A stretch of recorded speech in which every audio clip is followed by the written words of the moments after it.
to share her valedictorianness.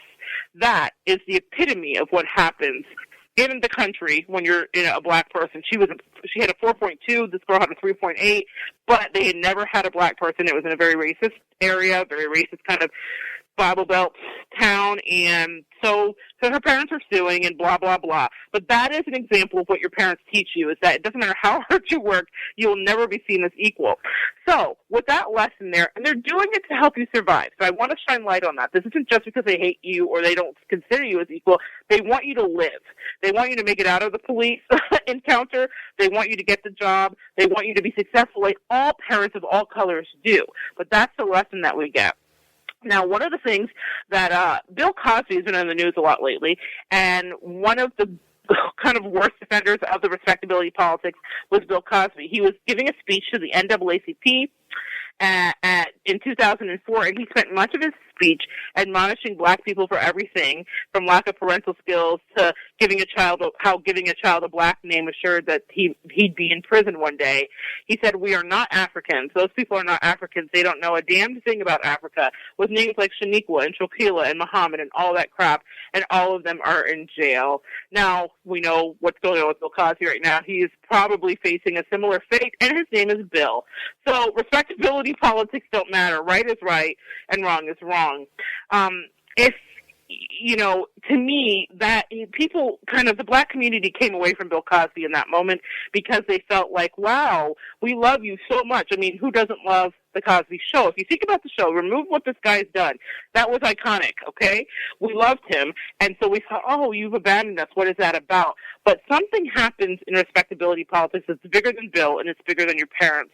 But what it does, it's a fallacy, and it's not very logical. It shifts responsibility away from the perpetrators, which in this context would be America, and it places it on the victims, which in this context would be blacks or minorities in America.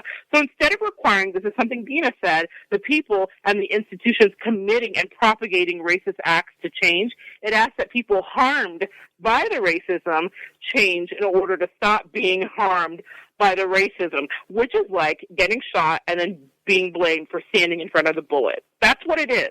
Whether you want to debate it or not, that's what it is. It also provides a false sense of security for those who believe in it. Oh, this is what happened with Philando Castile. His mother taught him respectability politics. Pay attention. When the police pull you over, do this, that, and the third, and you will not come home dead, or you won't end up dead. That was not the truth for him. As we've seen time and time again, nothing, not a master's degree, a Maserati, not a Caucasian spouse can prevent a black person from being treated like a black person when his or her number is called. But believing and acting a certain way can prevent it, as if respectability were an off spray you douse your body with so hungry cops won't bite you or racist people won't get you, is dangerous. And it really could end your life, just like it did with Philando. He did everything he was supposed to do. His respectability politics didn't buy him another second in this world. He still ended up dead, and he obeyed and complied. So it doesn't work, and this is my last point. If it actually had a tangible effect on saving lives, I'd be all for the respectability politics. I'd throw respectability politics potlucks and game nights, and we'd all play games. But the thing is this. I have done my respectability politics. I have had them ingrained in me. They were taught to me, and I've used them, I thought, to survive. But I realize now the illusion of that survival is being removed, because I realize that maybe there is nothing you can do except that people have to evolve, like Dina was saying, like we talked about. You have to educate yourself about what it is to stand in another person's shoes. And I can sit here and talk to you, and I'm happy to do it.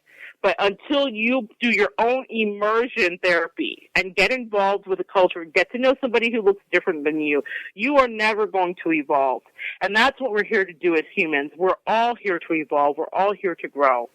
And so this week, I leave you with that. I challenge you. That's your homework. Go out and talk to somebody you wouldn't normally.